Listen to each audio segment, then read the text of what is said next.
Birth spacing అంటే pregnancies మధ్యన gap తీసుకోవడానికి చాలా మెథడ్స్ అవైలబుల్గా ఉన్నాయి. కానీ దీని గురించి అవగాహన లేకపోవడం వల్ల పేషెంట్స్ అన్వాంటెడ్ ప్రెగ్నెన్సీస్తో వస్తున్నారండి. సో నేను ఈ వీడియోలో దాని గురించి చెప్తాను.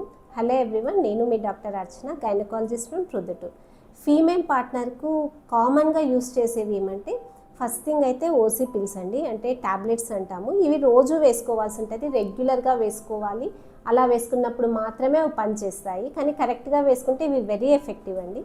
నెక్స్ట్ కామన్గా యూస్ చేసేది ఐయుసిడి ఆర్ లూప్ అంటాం, లూప్ పెట్టడం అంటారు కదా.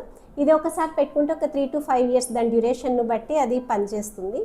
ఇది ఏమంటే అడ్వాంటేజ్, ఇది ఒక్కసారి పెట్టుకుంటే దాని సర్టన్ డ్యూరేషన్ వరకు పనిచేస్తుంటుంది, రోజు దాని గురించి ఆలోచించాల్సిన అవసరం ఉండదు. థర్డ్ మెథడ్ ఏమంటే ఇంజెక్టబుల్స్. ఇంజెక్షన్స్ వేసుకుంటే అవి 3 months వరకు ఎఫెక్టివ్గా పనిచేస్తాయి. సో 3 months తర్వాత తిరిగి మళ్ళీ మనం ఇంజెక్షన్ వేసుకోవాల్సి ఉంటుంది. ఒక 2 to 3 ఇంజెక్షన్స్ వరకు తీసుకోవచ్చు. ఈ ఇంజెక్షన్స్ వేసుకున్నప్పుడు కొంత ఇర్రెగ్యులర్ పీరియడ్స్ ఉండే అవకాశం ఉంటుందండి. Hope this information helps you. కాబట్టి మీరు ప్రెగ్నెన్సీ ప్లాన్ చేసుకోవాలనుకున్నప్పుడు మీ గైనకాలజిస్ట్ని కన్సల్ట్ అయ్యి, మీరు ఇప్పుడు స్పేస్ తీసుకోవాలి అనుకుంటే ఏదో ఒక బర్త్ స్పేసింగ్ మెథడ్ ఆప్ట్ చేసుకోండి. Thank you.